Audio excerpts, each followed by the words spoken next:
নাম ফাইজান-এ-মদিনা বিরিয়ানি হাউস হলেও বোবার বিরিয়ানি নামেই অধিক পরিচিত মোহাম্মদপুরের জেনেভা ক্যাম্পের এই দোকানটি।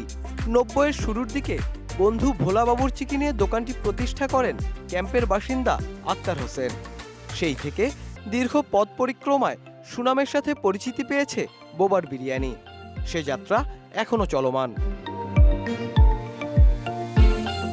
বোবার বিরিয়ানি নামকরণের পেছনের গল্পটাও বেশ আনন্দের। 1995 সালে সামির নামে ক্যাম্পেরই একজন বাক প্রতিবন্ধী দোকানটিতে পরিবেশনকারী হিসেবে যোগ দেন। মনে রাখার সুবিধার্থে সেই থেকে লোকজন এটিকে বোবার বিরিয়ানি নামে ডাকা শুরু করে। ধীরে ধীরে বোবার বিরিয়ানির জনপ্রিয়তার আড়ালে ঢাকা পড়ে যায় মূল নাম ফাইজান-এ-মদিনা। পরে নিজেদের সাইনবোর্ডেও নামটি জুড়ে দেয় মালিক পক্ষ। এখনও দোকানটিতে পরিবেশনের কাজ করে যাচ্ছেন এই বোবা মামা। বোবা আমাদের দোকানে অনেক পুরাতন একটা স্টাফ। দোকানের নাম হলো ফাইজান-এ-মদিনা। এই নামটা কেউ বলতে পারে না, বলে বোবা মামার দোকান, কিন্তু বোবা মামার দোকান করলে সবাই চিনে। সকাল থেকেই শুরু হয়ে যায় দোকান সংশ্লিষ্টদের কর্মব্যস্ততা।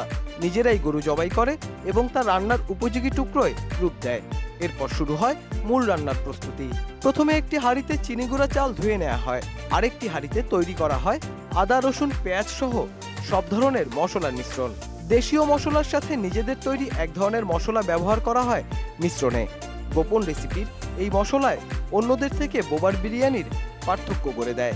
আমাদের মনে করেন যে একটা মশলা আছে, ওটা সিক্রেট আছে, ওটা মনে করেন যে এমনি তো বলা যাবে না। এটা আসলে একটা বড় ভাই বানিয়ে দেয়, এটা আমরা এর জন্যই মনে করি খাবার আমাদের টেস্ট হয়। এরপর সয়াবিন তেল মেশানোর পরে সেখানে যোগ করা হয় মাংস। অন্য একটি হাঁড়িতে পানি গরম করা হয়। পরে সে ফুটন্ত গরম পানিতে ধুয়ে রাখা চাল ছেড়ে দেয়া হয়। নির্দিষ্ট সময় পর চুলা থেকে চালের হাঁড়ি নামিয়ে মাংস ও মশলার মিশ্রণের উপর তা ছড়িয়ে দেয়া হয়। এরপর চুলায় তুলে দিয়ে তা দমে রাখা হয়। কাঠ কয়লার আগুনে একটি হাঁড়ি রান্না হতে সময় লাগে প্রায় 2.5 ঘন্টা। প্রায় 2.5 থেকে 3 ঘন্টার মধ্যে লাগে। তারপর আমরা তাড়াহুড়া, আমাদের মনে করেন একটার পর একটা কাস্টমার থাকে, এই জন্য আমরা মনে করেন 2.5 ঘন্টার মধ্যে কমপ্লিট করে দিই একটা। আমার প্রতিদিন মনে করে 7 থেকে 8 দিন চলে যায় প্রতিদিন। সকাল 10টা থেকে রাত 12টা পর্যন্ত চলে বোবার বিরিয়ানির এই কর্মযজ্ঞ। প্রতি হাঁড়িতে 30 কেজি চিনি গুঁড়া চালের সাথে 30 কেজি মাংস ও 15 কেজি আলু ব্যবহৃত হয়। ভোজন রসিকদের চাহিদা পূরণ করতে প্রতিদিন 7 থেকে 8 হাঁড়ি গরুর কাচ্চি রান্না করা হয় এই দোকানটিতে। ক্রেতাদের ভিড়ের কারণে অনেক সময়ই দাঁড়িয়ে থাকতে হয় এখানে খেতে আসা বিরিয়ানি প্রেমীদের। আমরা আসলে চট্টগ্রাম থাকি, যখনই ঢাকা আসি আপনার এই বোবার বিরিয়ানি খাওয়ার জন্য এখানে ছুটে আসি আমরা। ওদের খাবারের মান অত্যন্ত ভালো, প্রাইসও রিজনেবল। খাবারের মান ভালো ও দামে সাশ্রয়ী হওয়ায় এখানে ভিড় লেগে থাকে মানুষের। আশপাশ ছাড়া ঢাকা শহরের দূর দূরান্ত থেকে সদল বলে এখানে খেতে আসে লোকজন। 60 টাকা থেকে শুরু করে দোকানটিতে গরুর কাচ্চির দাম ক্যাটাগরি ভেদে সর্বোচ্চ 130 টাকা, আর ভিআইপি স্পেশাল কাচ্চির দাম 210 টাকা, যেখানে গরুর কাচ্চির সাথে জুড়ে দেওয়া হয় একটি রোস্ট। মূল আয়োজন গরুর কাচ্চি ছাড়া মোরগ পোলাও পাওয়া যায় এখানে, দাম 130 টাকা।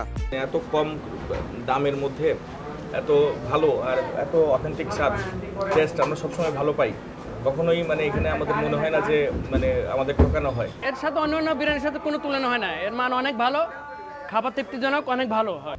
আক্তার হোসেনের মৃত্যুর পর ব্যবসায়ের হাল ধরেছেন তার পরবর্তী প্রজন্ম। বড় ছেলে আফতাব হোসেনের সাথে 2 ভাই ইমরান হোসেন ও সামসাদ হোসেন মিলে দেখাশোনা করছেন বিরিয়ানি হাউসটির।